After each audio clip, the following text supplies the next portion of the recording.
So, welcome to Biologist Shri. This is Shrikant speaking, your biology teacher, and today we are going to discuss about taxonomic aids, which is the last topic of your first chapter of the class 11th. Okay, so we have to study in this video taxonomic aids. So, let's get started.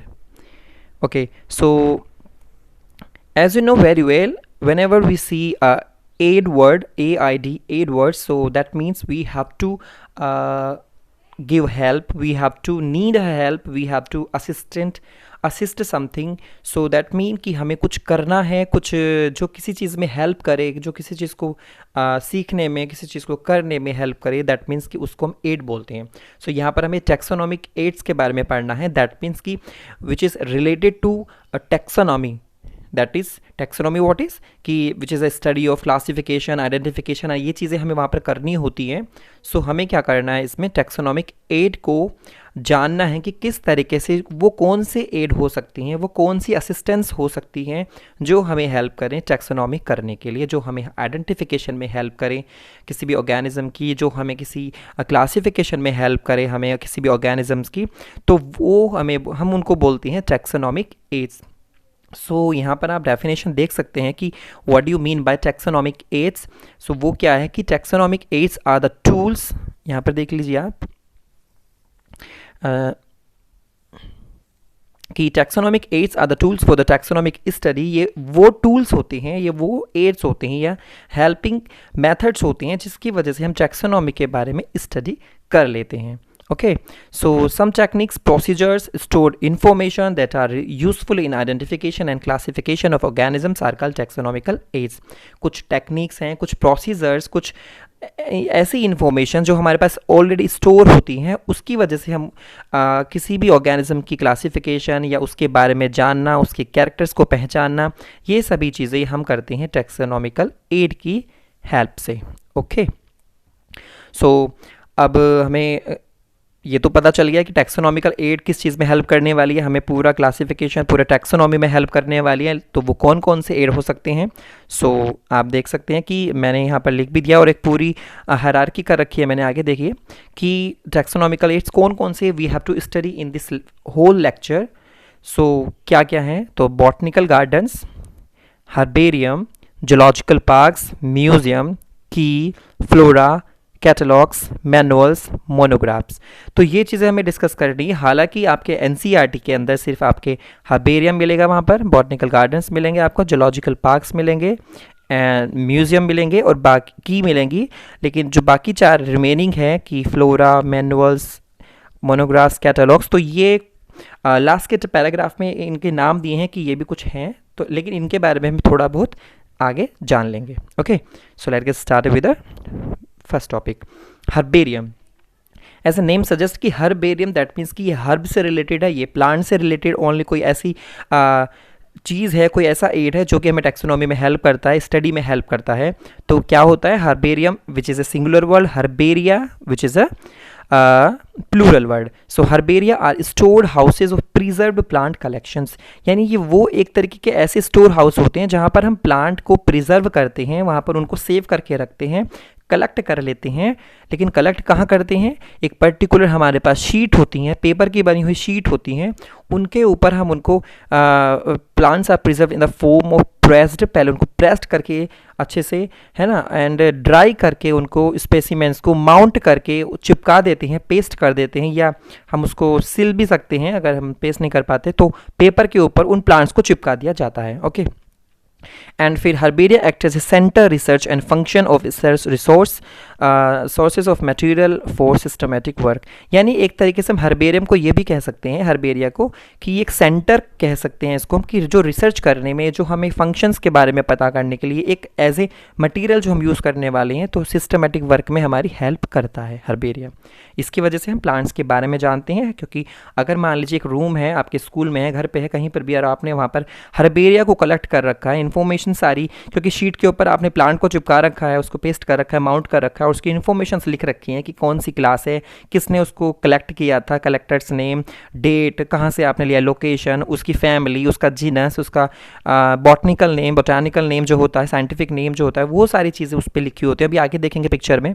तो ये सारी चीज़ जब store होती हैं तो हम अगर किसी चीज़ के बारे में स्टडी करते हैं तो वो हमें ईजिली हर्बेरियम से पता चल जाती है। ओके, सो अगर आप एनसीईआरटी में देखें कि वहाँ क्या लिखा है आपकी बुक के अंदर, so herbarium is a store house of collected plant specimen that are dried, pressed, preserved on sheets, है ना। ये एक तरीके से क्या है, एक ऐसा स्टोर हाउस होता है हर्बेरियम जहाँ पर हम प्लांट्स को कलेक्ट करते हैं, प्लांट्स के स्पेसिमेन को कलेक्ट करते हैं, जो कि हम उनको पहले ड्राई करेंगे, क्योंकि अगर आप ऐसे ही लेकर आए बाहर से किसी प्लांट को और उसको पेस्ट कर दें तो प्रॉब्लम होती है, पेपर भी बेकार हो जाता है।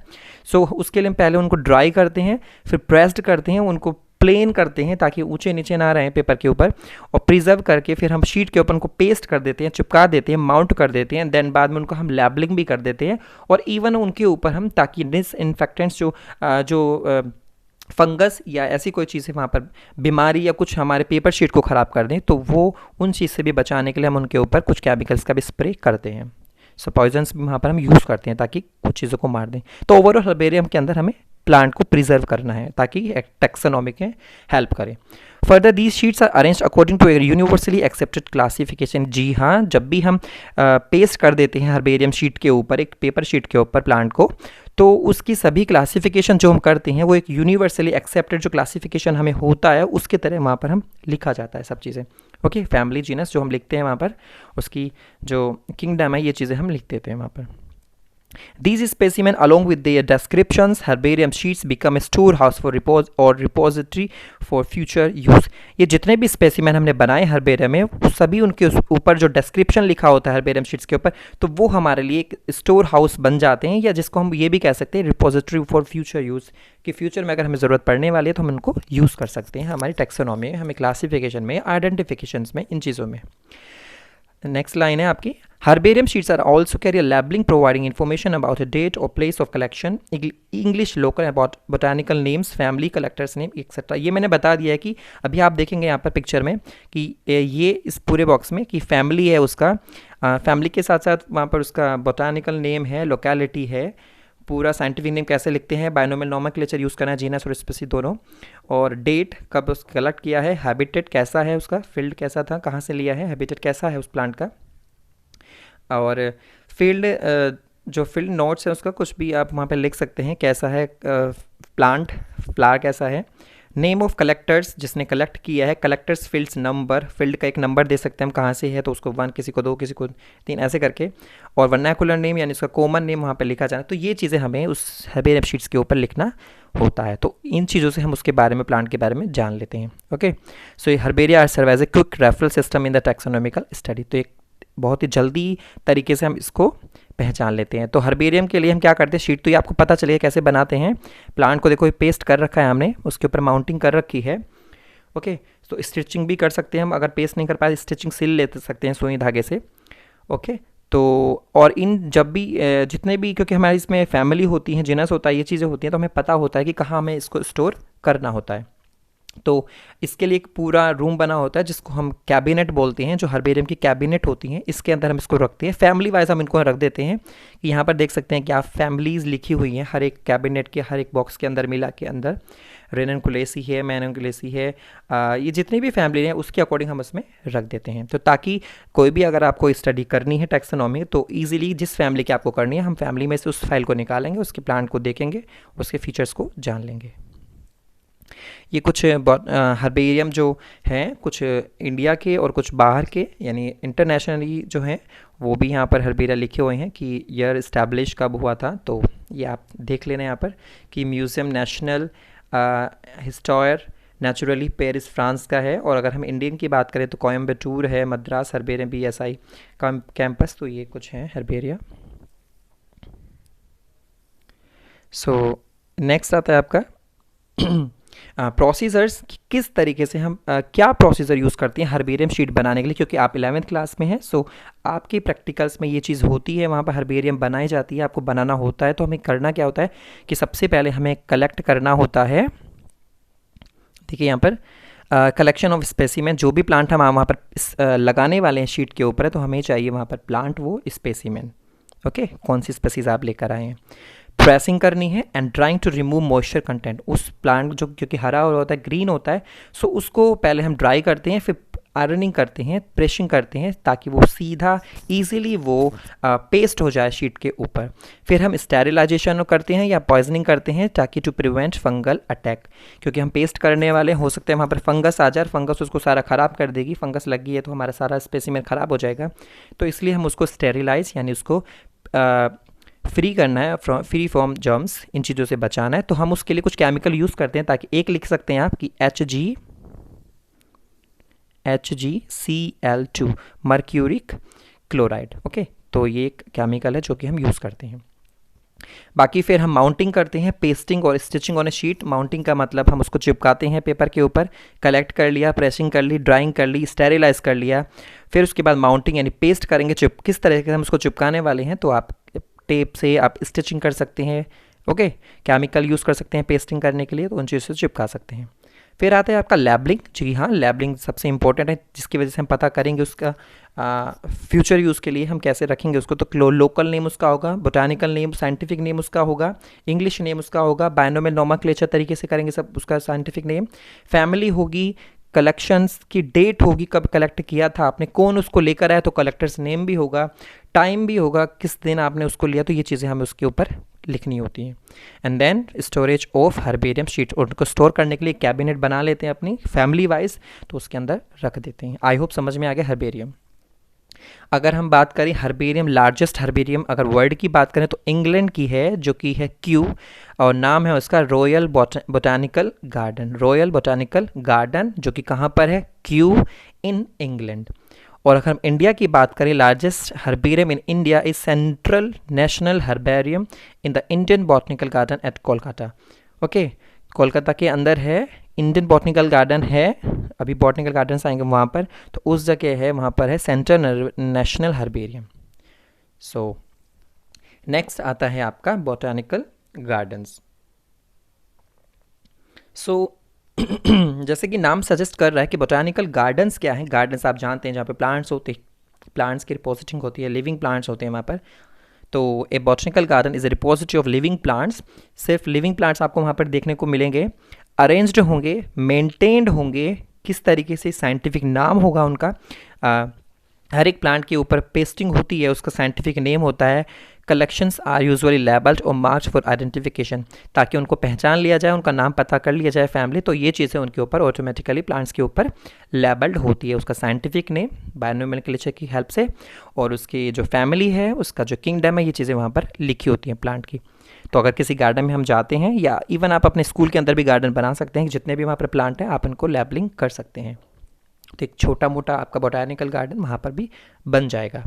It is a place to educate the public about the beauty, science and importance of plants. जी हाँ, कि वहाँ पर जो लिविंग प्लांट्स हैं, तो जो ब्यूटी है वहाँ पर प्लांट्स की, तो पीपल को उसके बारे में बताने के लिए, उनके बारे में जानने के लिए हम वहाँ पर ये चीज़ कर सकते हैं। साइंस, इम्पोर्टेंस ऑफ प्लांट्स, कि प्लांट की क्या क्या इंपॉर्टेंस है, तो इट इज़ ए प्लेस जहाँ पर हम एजुकेट कर सकते हैं ह्यूमन बींग को, पीपल्स को। फिर आता है they gradually become a centre of natural aesthetic beauty and place of study of diversity and curiosity of the nature. यानी कि एक तरीके से बॉटनिकल गार्डन जो हमारा है वो एक सेंटर बन जाता है, ताकि उसकी जो नेचुरल ब्यूटी है उसको दिखाने के लिए एक टूरिस्ट प्लेस हम इसको बना देते हैं। क्योंकि हर एक बंदा जो कि टैक्सोनॉमी कर रहा है, जो कि जानना चाहता है प्लांट्स के बारे में, तो वो इसको देखने आएगा, उसके अंदर क्यूरियोसिटी होगी जानने की नेचर को, कैसा ये प्लांट है, कौन सा ये प्लांट है, तो उसके फीचर्स जानने के बारे में, तो ये चीज़ें वहाँ पर सेंटर बन जाता है ये बॉटनिकल गार्डन्स।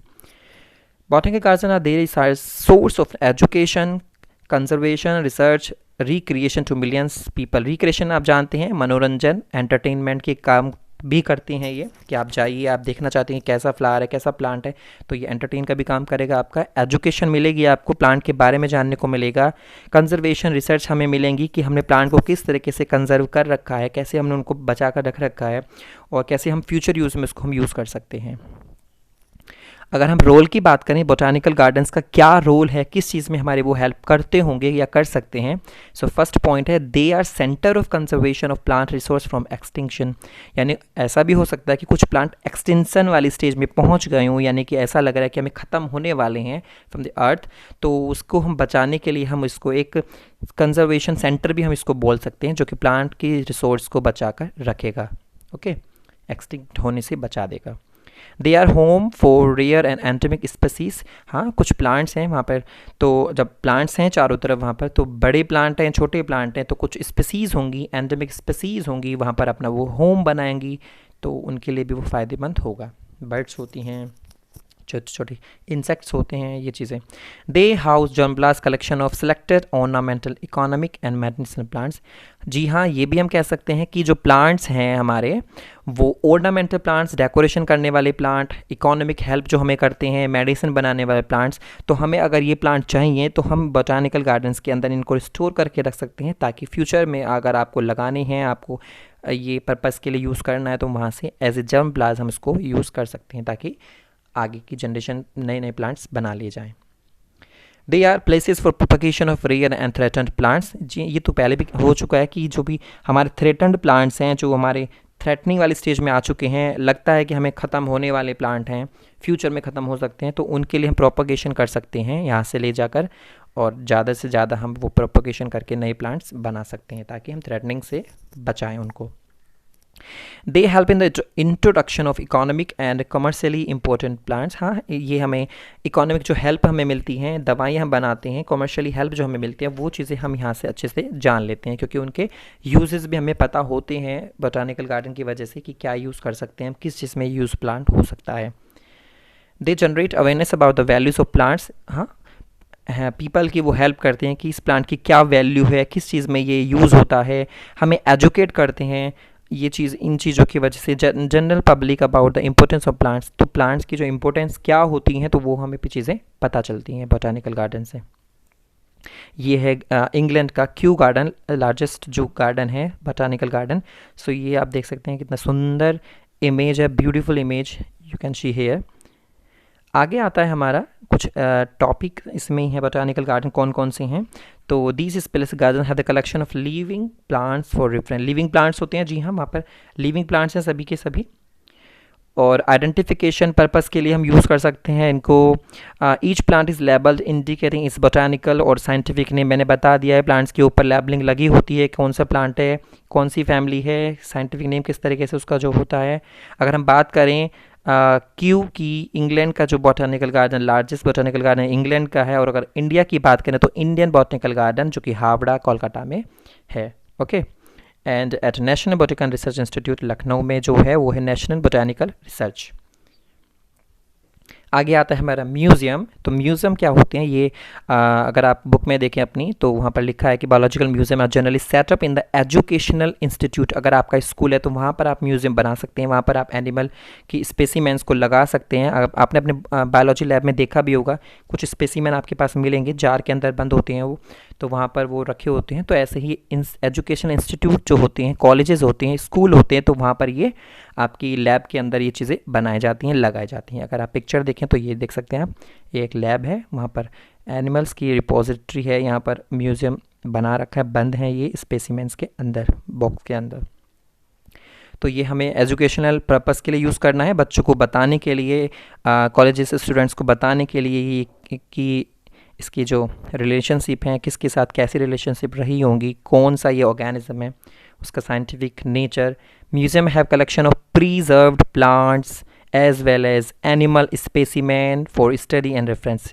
इसमें ऐसा नहीं है कि सिर्फ प्लांट ही होते हैं, प्लांट के साथ साथ एनिमल्स भी होते हैं। तो म्यूज़ियम में हमारा कोई कन्फ्यूजन नहीं है, हमें यहाँ पर प्लांट भी मिलेंगे देखने को, हमें यहाँ पर एनिमल्स भी मिलेंगे, लेकिन लिविंग नहीं होंगे, सिर्फ डेड होंगे, जिनको हम सिर्फ प्रिजर्व कर रखा है with the help of chemical, special chemicals like formaldehyde, एक केमिकल होता है जो कि इन चीज़ों को सड़ने से, बेकार होने से बचाता है। नेक्स्ट आता है हमारा specimens are preserved in the containers containers होते हैं, जार्स होते हैं, उनके अंदर हम इसको बंद करके रखते हैं। ट्रांसपेरेंट जार होता है ताकि बाहर से आप देख लें। केमिकल के अंदर ये रखे हुए होते हैं ताकि इनको प्रिजर्व कराया जा सके, अच्छे से बचा कर रखें।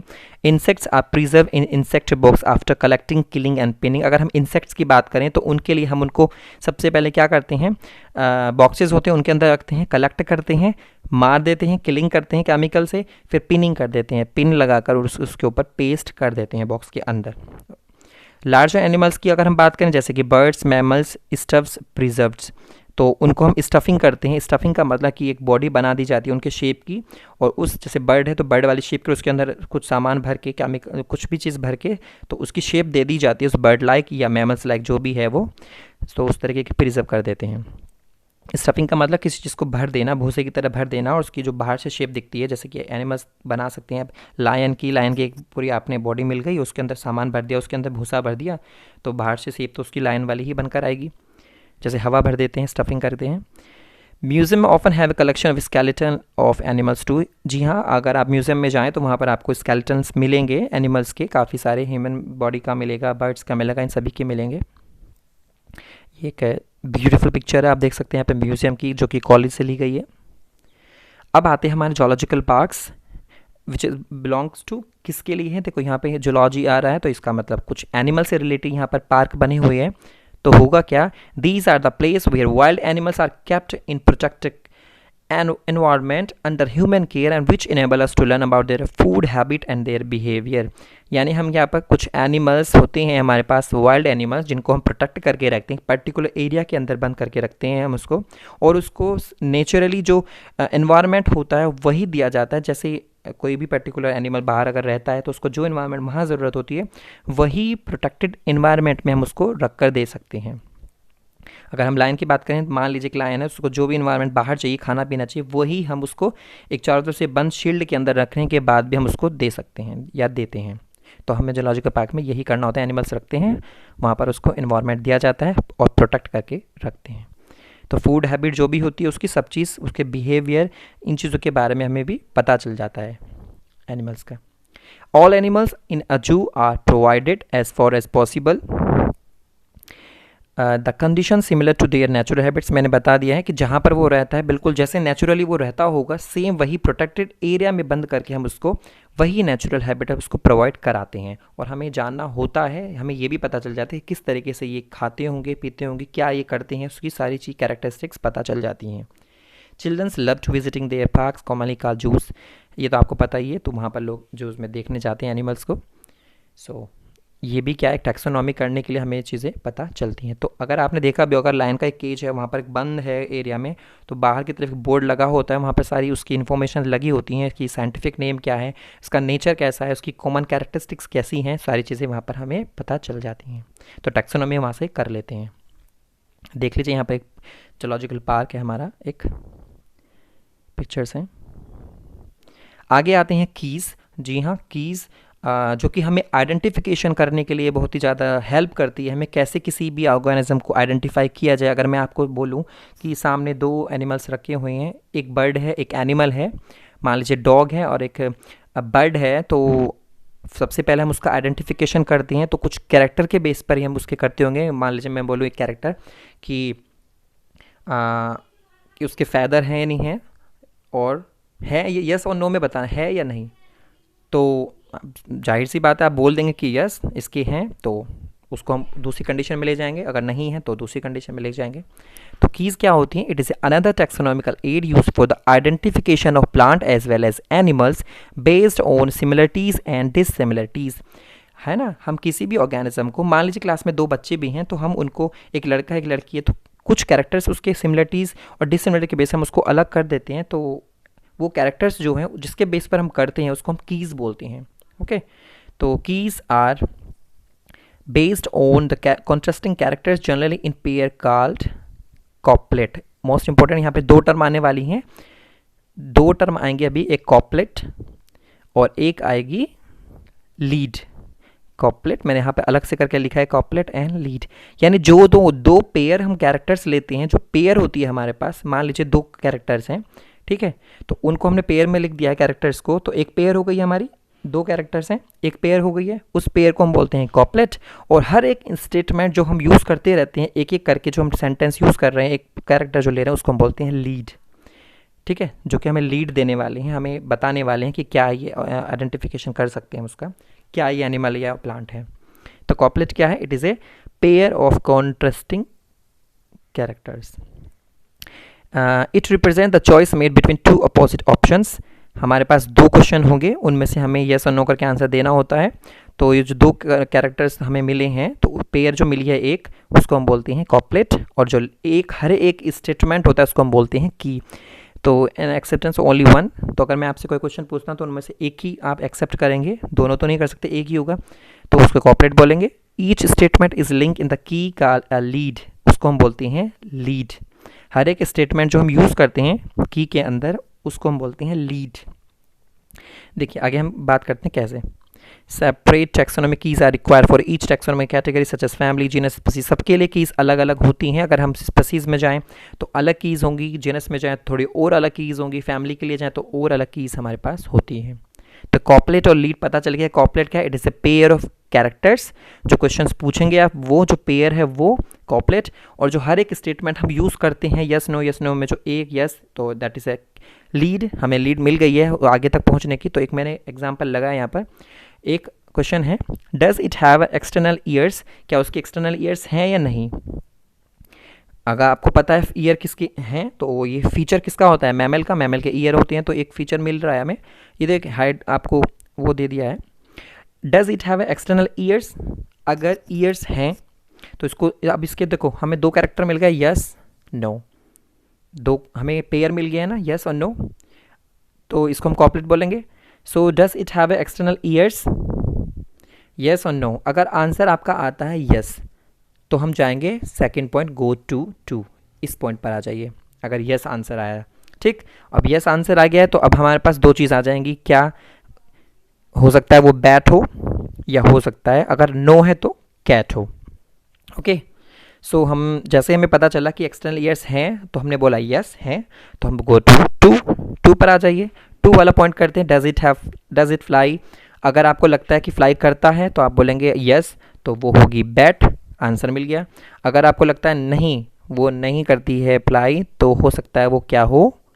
कैट। ठीक है, सो अगर लेकिन हमारे क्वेश्चन का आंसर अगर नो होता तो क्या करते? तो नो होता तो हम गो टू थर्ड नंबर पर जाते। Does it fly?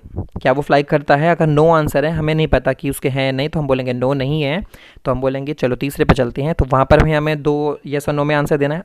तो अगर फ्लाई करता है तो यस बोल दिया तो कह देंगे बर्ड है।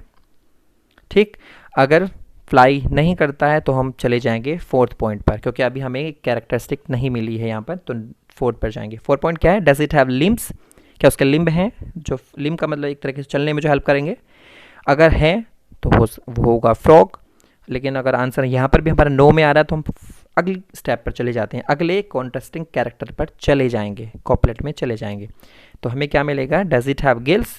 तो अगर यस तो फिश हो सकती है, अगर नहीं है तो स्नेक भी हो सकता है वो, अगर गिल्स नहीं है तो ओवरऑल हमारे पास कॉपलेट्स हैं, कैरेक्टर्स हैं, पेयर्स हैं कैरेक्टर्स की, और हमारे पास कीज़ मिलती जा रही हैं, अगले जो हमारी लीड मिलती जा रही है।